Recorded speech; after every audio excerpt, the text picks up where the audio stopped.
Welcome back everyone. Quickly, let's continue our discussion on CSS backgrounds.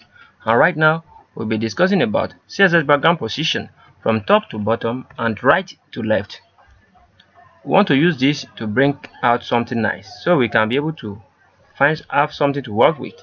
Let's reload our document. As you can see, we're having this in our previous tutorial where we discussed about the top to bottom specificity in our CSS background position property. So right now we want to use this to control something. So let's use the left to right and the top to bottom. Let's use it together to give us something specific. Let's say we specify 23% right here at our left to right, and we gave this one 30% at our top to bottom. So now let's reload. Can you see where our image is? Wow, can you see what we got? We are able to have our image wherever we want. So we can specify it. You can even do like this 66% and have this 30% again. Let's see, it's going to shift. Can you see it shift to the right here? So we can keep our image anywhere we want now by using this left to right and top to the bottom together. So this is so advanced.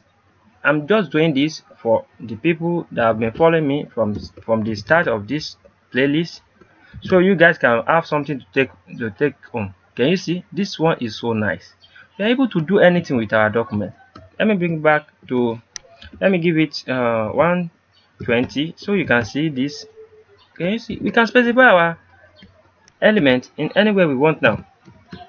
Now we are having full control over our background image. Can you see where it is now? So, and we can shift it to the back again. We can give it 20%. Let's shift it to the back. Can you see? Just imagine we are able to shift our image anywhere we want. Our background image, just our background image right here, we are shifting like this, so we can do more advanced things. If you don't believe me, please try to practice this. That's when you can also trust me and believe this, that there's no any magic in this. Please practice make perfect. As you can see, I'm able to shift my image all around now. It's so sensitive and so reasonable. When I give it 70%, you are going to see where it is. Can you see?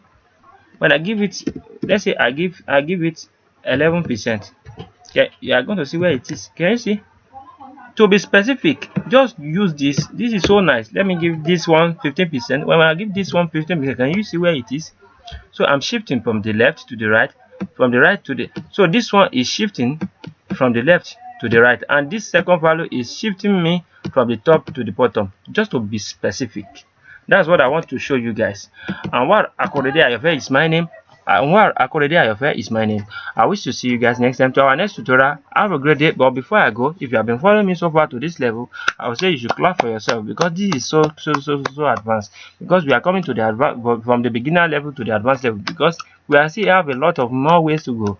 We have a lot of more ways to go. So a long way. So let me just show you what we've been covering so far. We have covered our background, the CSS background repeat and position. We have covered it so far. We have covered the background repeat and background position properties.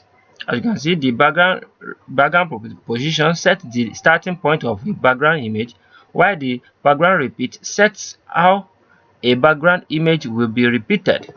So if you haven't watched the background repeat playlist, you can check it also. We are having a lot of things in it. So I think we have to go now. Just go and rest. And what Akorede Ayofe is my name once again. I wish to see you guys next time to our next tutorial. Safe way. Peace and love.